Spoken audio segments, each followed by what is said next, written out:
సర్వశక్తి కలిగిన యేసుక్రీస్తు నామం పేరిట క్రీస్తునందున్న దేవుని ప్రియులారా, మీ అందరికీ హృదయపూర్వకమైన వందనములు తెలియచేయుచు ఉన్నాను.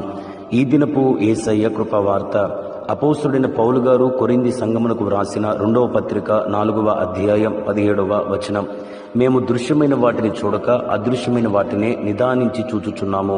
క్రీస్తునందున్న దేవుని ప్రియులారా, ఈ అధ్యాయాన్ని క్షుణ్ణంగా గమనిస్తే పౌలు గారికి ఎదురైన శ్రమల గురించి వ్రాస్తూ ఆ శ్రమలు సంఘానికి ఎంతో జీవాన్ని కలగచేస్తాయని తెలియచేస్తున్నాడు. అయినప్పటికీ ఆయనకు కలిగిన శ్రమలని, ఇబ్బందుల్ని, హింసల్ని, కరువుల్ని, ఉపద్రవాలని చూడక దేవుడు సన్నిధిలో అదృశ్యమైన వాటిని నిదానించి చూస్తున్నాను అని తెలియచేస్తూ ఉన్నాడు.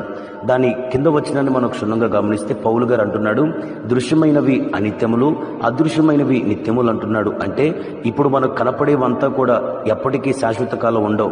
మనకు కనపడని ఉన్నవి వాటిని మనం చూస్తే అవి నిత్యము ఉంటాయి అంటున్నాడు. అనగా ఈ భూమి ఇప్పుడు మనకు కనపడుతుంది, ఆకాశం, పంచభూతములు కనపడతాయి. అయితే ఇదంతా కూడా నశించిపోతుంది, మిక్కుటమైన మహావేంద్రముతో అగ్నితో రగులుకొని నాశనమైపోతాయి.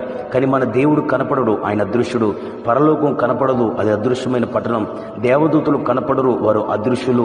నరకం కూడా కనపడదు, అది అదృశ్యమైనది. అయితే అవి నిత్యము ఉండవా? ఆయన నిత్యము ఉండడా అంటే వారు నిత్యము ఉంటారు, అందుకనే వారు అదృశ్యంగా ఉన్నారు. కాబట్టి అదృశ్యమైనవి ఉన్నవని ఎరిగి ఆ అదృశ్యమైన వాటిని దేవుని పిల్లలుగా ఆత్మ సంబంధమైన నేత్రములతో వెలిగింపబడిన మనోనేత్రములు కలిగిన వారమై వాటిని నిదానించి చూచే వారంగా మనం మార్చబడాలి. కనుక మీ మనోనేత్రములు వెలిగింపబడినట్లు ప్రభు సన్నిధిలో ప్రార్థన చేయాలి. భక్తులు ఎందరో అదృశ్యమైన వాటిని చూశారు. వారి వలె మనం వారి యొద్ద పాటలు నేర్చుకుని వారి వలె అదృశ్యమైన వాటిని చూచినట్లుగా మనకు ప్రభు సహాయం చేయునుగాక. మొట్టమొదటి మాట మనం గమనిస్తే అపోస్తుడైన పౌలు గారి గురించే వ్రాయబడి ఉన్నది. ఆయన ఏది అదృశ్యమైన దాన్ని చూశాడంటే, అపోస్తుడైన పౌలు గారికి కలిగిన శ్రమలు, ఇబ్బందులు ఏమాత్రం చూడుకోకుండా దేవుడు దాని వలన కలగబో ప్రతిఫలంగా అనుగ్రహించు అత్యధికమైన మహిమను పరలోకమందు ఆయన చూస్తూ ఉన్నాడు. ప్రియులరా, మనం కూడా ఈ భూలోకులు కలుగుతున్న శ్రమల్ని, ఇబ్బందులు చూడకూడదు. దాని వలన కలగబోతున్న పరలోకమందు అధికమైన మహిమను, ఘనతను, మెప్పును మనం చూడాలి. ఆత్మీయులుగా ఆ పరసంబంధమైన దాని మీద మనం దృష్టి నిలపాలి.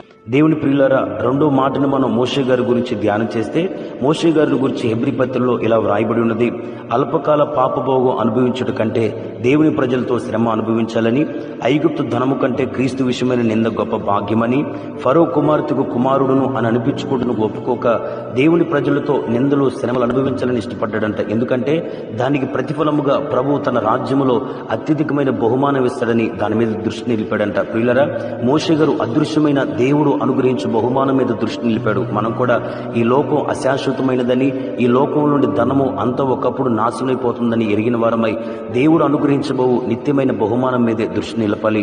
మూడవదిగా హెబ్రీ పత్రికలోని ఇదే అధ్యాయంలో 11వ అధ్యాయంలో అబ్రహాము గారిని గురించి వ్రాయబడిన మాట, దేవుడు దేనికి శిల్పియు నిర్మాణకుడై ఉన్నాడో అబ్రహాం గారు ఆ పునాదులు కలిగిన పట్టణం వైపు చూస్తూ ఈ భూమి మీద యాత్రికులుగాను పరదేశులుగాను ఉన్నారంట. ప్రియులారా, మనం కూడా ఈ భూమి మీద యాత్రికులమును పరదేశములమని ఎరిగిన వారమై మన పౌరసత్వం పరలోకమందు ఉన్నదని ఎరిగి ఆ పరలోకమందున్న దేవుని పట్టణం, అదృశ్యమైన పట్టణం మీద మనం దృష్టి నిలిపి దాన్ని సంపాదించుకున్నట్లుగా ప్రయాసపడాలి.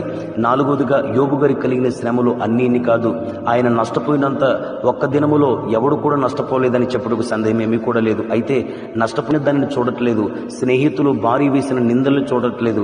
ఆయన అంటున్న మాట, ఇదిగో నా శరీరం క్షీణించిపోయి నశించి చీకుపట్టిపోయిన నా మట్టుకు నేనే సజీవుడైన దేవుని, నా విమోచకుడిని, సజీవుని నేను చూస్తాను, కనులారా నేను చూస్తానంటున్నాడు. అంటే అదృశ్యమైన దేవుని చూడాలనే ఆశ యోబు గారికి ఉంది. కాబట్టి ప్రతికూలమైన పరిస్థితులు ఎన్ని ఎదురవుతున్నా వాటిని చూడక మనం కూడా అదృశ్యమైన సర్వశక్తి కలిగిన దేవుణ్ణి మహిమలో చూచినట్లుగా ప్రభు మన కృపతో సహాయం దయచేయునుగాక. ప్రియులరా, అదృశ్యమైన వాటిని గురించి ప్రభు చెప్పాడు కదా, ఆ నిత్యమైన వాటిని చూచినట్లుగా ఈ దినము నుండి మనం ప్రార్థించాలి. ప్రార్థన. పరిశుద్ధమైన తండ్రి, నీకు స్తోత్రం. ఈ దినమున మాకు నేర్పిన శ్రేష్టమైన కృపావార్తను బట్టి స్తోత్రం. మేము మా మనోనేత్రములు వెలిగింపబడినవై అదృశ్యమైన మీ రాజ్యం వైపు, బహుమానం వైపు, మీ వైపు, అత్యధికమైన మహిమ వైపు దృష్టి నిలిపి వాటిని పొందుకున్నట్లుగా ప్రయాసపడగలిగిన కృప దయచేయమని యేసు నామములో అడుగుచున్నాము తండ్రి. ఆమేన్. Praise the lord.